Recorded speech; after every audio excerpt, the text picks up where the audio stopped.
Hey there everyone, and welcome to another episode of Fish Food Fridays. And for today's episode, we're raiding the freezer. That's right, today we're talking about frozen fish foods, which in my opinion is probably the closest you can get to natural fish food without using live foods.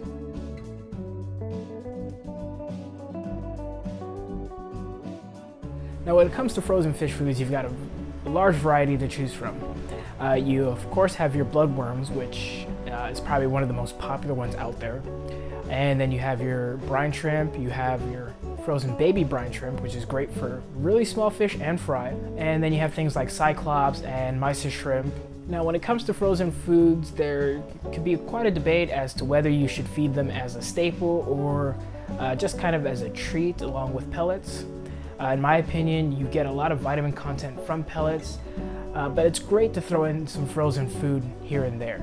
For my fish, I usually like to give them frozen food maybe 2-3 times a week. Really kind of balances out their diet. In general though, I would say that when it comes to frozen foods, just like anything, the best thing is moderation. Too much of a good thing can become a bad thing, so just keep an eye on it. Now when you're choosing your frozen foods, the best thing to think about would be the size of your fish, mainly. Tiny tetras probably won't do the best with a big old bloodworm. So for smaller fish, go with the cyclops, go with brine shrimp, go with daphnia. Those will probably be your best options. Now for some of your medium-sized fish, and like things like the smaller puffers, rams, definitely consider brine shrimp and bloodworms.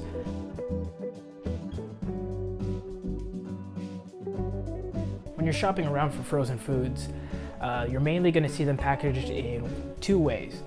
Individual cubes, and that's the type I usually get because I don't really have too many fish to feed.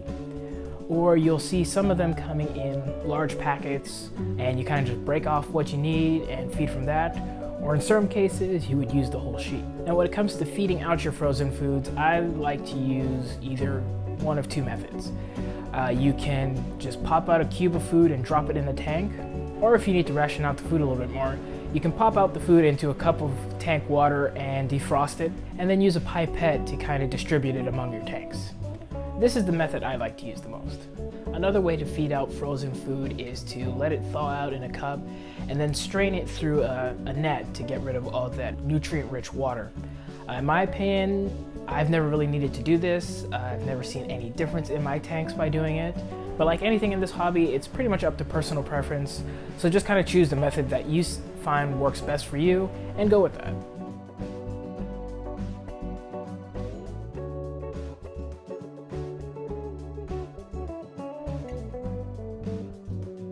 So that's pretty much all I have to say about that. Frozen food is pretty much one of those that speaks for itself. So now comes that part of the video where I ask you guys, have you tried frozen foods? What do you think about it? And more importantly, what do your fish think about it? Remember to like, subscribe, comment down below. As always, thanks for watching, and I'll see you guys next week for Friday Fish Files.